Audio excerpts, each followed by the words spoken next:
اللہ تعالیٰ کی قدرت مانتے تھے۔ میرے بھائیوں آپ یہ بتاؤ اندازہ لگا کر کے کہ جن کو واسطہ بنایا جاتا ہے اللہ تعالیٰ کا نفع و نقصان کا مالک بنایا جاتا ہے، بارش کا، اولاد کا، جن کو اختیار والا سمجھا جاتا ہے، آپ بتائیے اس کے سوا کیا شکل ہے؟ اور خود اس آیت کی تفسیر میں جس میں یہ ہے کہ وَلَا تَذَرُنَّ وَدًّا وَلَا سُوَاعًا وَلَا يَغُوثَ وَيَعُوقَ وَنَسْرًا، اس آیت کی تفسیر میں بھی یہ چیز موجود ہے کہ حضرت عبداللہ ابن عباس بیان کرتے ہیں کہ یہ نوح کی قوم کے آدم علیہ السلام کی اولاد میں بڑے نیک لوگ تھے۔ یہ جب مر گئے تو ان کے مرنے کے بعد ان کے فالوورز نے، ان کے اقتداء کرنے والوں نے، چاہنے والوں نے ان کے مرنے کے بعد کیا یہ کہ انہیں اپنی مجلسوں میں ان کی تصویریں بنا لی۔ بنا کر کے کیوں رکھا؟ کہا اس لیے بنایا ہے تاکہ چونکہ یہ اللہ کی بہت شوق سے عبادت کرتے تھے، پرہیزگار تھے، مقرب تھے، ہم انہیں اس لیے اپنی مجلسوں میں رکھتے ہیں جن میں ان کے ساتھ بیٹھا کرتے تھے تاکہ عبادتوں کی طرف رغبت اور شوق ہمارا قائم رہے، بنا رہے۔ بعد میں جب یہ اصل مر گئے اور ان کی جنریشن آئی بعد کی، تو ان کے بیچ میں شیطان آیا، کہا کہ یہ جو تمہارے بیچ میں یہ تمہارے جو بزرگوں کی جو تمثالیں ہیں، تصویریں ہیں، یہ تم سے پہلے جو تمہارے آبا و اجداد تھے یہ ان سے بارش مانگتے تھے، بارش۔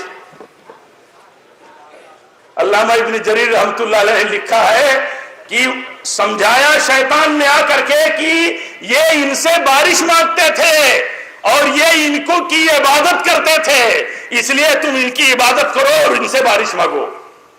میرے بھائیوں یہ صورتحال تھی۔ آپ بتائیے ان بزرگوں سے بارش مانگنے کو عبادت سمجھا گیا اور اس عبادت کی بنیاد پر تردید کی گئی، تو آپ بتائیے اگر بزرگوں سے بارش مانگی جائے جو اللہ تعالیٰ کے اختیار کی چیز ہے، اور اللہ تعالیٰ کی بارش جو ہے اللہ تعالیٰ کا فضل ہے، اس کا اقرار توحید ہے، تو آپ یہ بتائیے کسی بزرگ سے کتنا بھی اعلیٰ درجے کا ہو، کیا اس سے بارش کا سوال کیا جا سکتا ہے؟ اولاد کا سوال کیا جا سکتا ہے؟ بیماری سے شفا کا سوال کیا جا سکتا ہے؟ نہیں کیا جا سکتا۔ کیوں؟ اس لیے نہیں کیا جا سکتا کہ یہ ساری چیزیں عبادت ہے، اور یہ عبادت اس طرح سمجھ لینا چاہیے کہ جس طرح پہلی قوموں میں عبادت الگ الگ ڈھنگ سے، الگ الگ شیطانی چال سے عبادت کے انداز آئے تھے، میرے بھائیوں انہی چیزوں کی تفصیل صحابہ نے بتا کر کے، نبی صلی اللہ علیہ وسلم نے بتا کر کے ہم کو آگاہ کیا ہے۔ اس لیے توحید پر قائم رہنے کے لیے میرے بھائیوں ضروری ہے کہ شرک کو سمجھو اور شرک کی تفصیلات کو سمجھو، شرک کی تفصیلات بتانے والوں کی قدر کرو، یا اس وقت تک آپ تحقیق کرو جب تک آپ کسی صحیح نتیجے پر نہ پہنچ جاؤ۔ اور کلمہ توحید کو دو معنوں کے ساتھ سمجھ کے چلو۔ ایک معنی یہ کہ کوئی عبادت کا مستحق نہیں، عبادت صرف تنہا اللہ کے لیے ہے، اور میرے بھائیوں دوسری بات یہ کہ اسی پر قائم رہو، اسی پر قائم رہو، اور یہ جان لو کہ لا الہ الا اللہ اپنے صحیح معنی و مفہوم میں اگر ہم سمجھ کے چلیں گے تو ہمارے لیے میرے بھائیوں دنیا کی تمام چیزوں سے بڑی نعمت ہے۔ اللہ کے نبی نے بیان فرمایا، ایک موقع پر موسیٰ علیہ السلام نے اللہ تعالیٰ سے کہا کہ اے اللہ مجھے ایسا کوئی ذکر بتا دے، ایسی کوئی دعا بتا دے جس سے تجھے یاد کروں، تجھے پکاروں۔ تو اللہ تعالیٰ نے کہا موسیٰ پڑھا کرو لا الہ الا اللہ۔ تو موسیٰ علیہ السلام نے کہا اے اللہ یہ تو تیرے سارے بندے پڑھتے ہیں، کوئی اسپیشل دعا بتا۔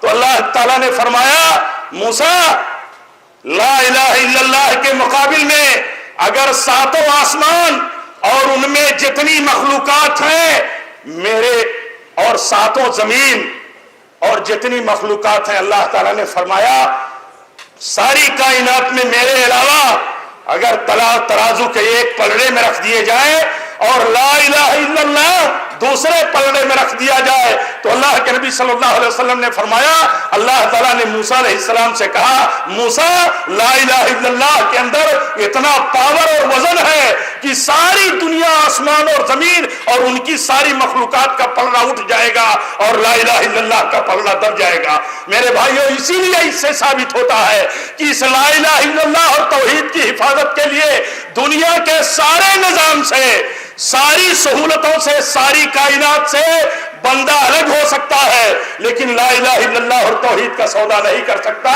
اور شرک کے سلسلے میں کبھی بھی مومن بندہ کہیں بھی کوئی کمزوری نہیں دکھا سکتا, اس لیے کہ لا الہ الا اللہ کے سلسلے میں اسے اس بات کا علم ہے, کسی لا الہ الا اللہ پر جب موت ہوگی تو اسے جنت ملے گی. اور شرک سے بچے گا اس لیے کہ اگر شرک پر مر گیا تو اس کے اوپر جنت حرام ہو جائے گی.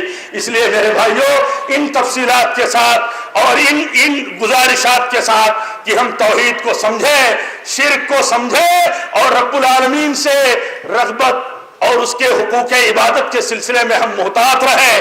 جتنی چیزوں کو شرک قرار دیا گیا ہے ان سے ہم خبردار رہیں کہ یہ شرک ہے اور اس سے بچنے کی یہ صورت ہے, اس سے بچنے کی صورتوں کو اختیار کریں. اللہ سے دعا کرتا ہوں کہ رب العالمین ہم سب کو توحید پر قائم رہنے کی تو توفیق عطا فرما. ہر طرح کے شرک سے اللہ تعالیٰ تیری پناہ چاہتے ہیں, جن کو جانتے ہیں ان سے بھی اور جن کو جانتے ہیں ان سے, جن کو نہیں جانتے ہیں ان سے بھی.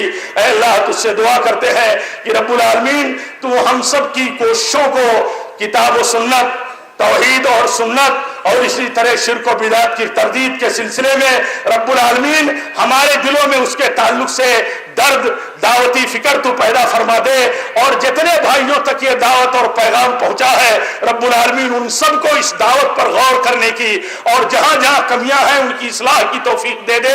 اور ہم حضرت عمر ابن خطاب کی یہ بات یاد رکھیں کہ انہوں نے فرمایا تھا کہ دیکھو, جب کوئی ٹوکے ہم پر کسی برائی پر ہمیں, تو ہمیں اس برائی کے سلسلے میں جب ہمیں آگاہی ہو تو ہمیں بچ جانا چاہیے اور اس تنقید کو قبول کر لینا چاہیے. رب العالمین ہم سے وہ کام لے جس سے راضی ہو, اور رب العالمین ان تمام برائیوں سے تو ہمیں بچائے رکھ جس میں تیری ناراضگی ہو. ربنا تقبل منا انک انت السمیع العلیم وتب علینا انک انت التواب الرحیم. واخر دعوانا الحمد للہ رب العالمین. والسلام علیکم ورحمۃ اللہ وبرکاتہ.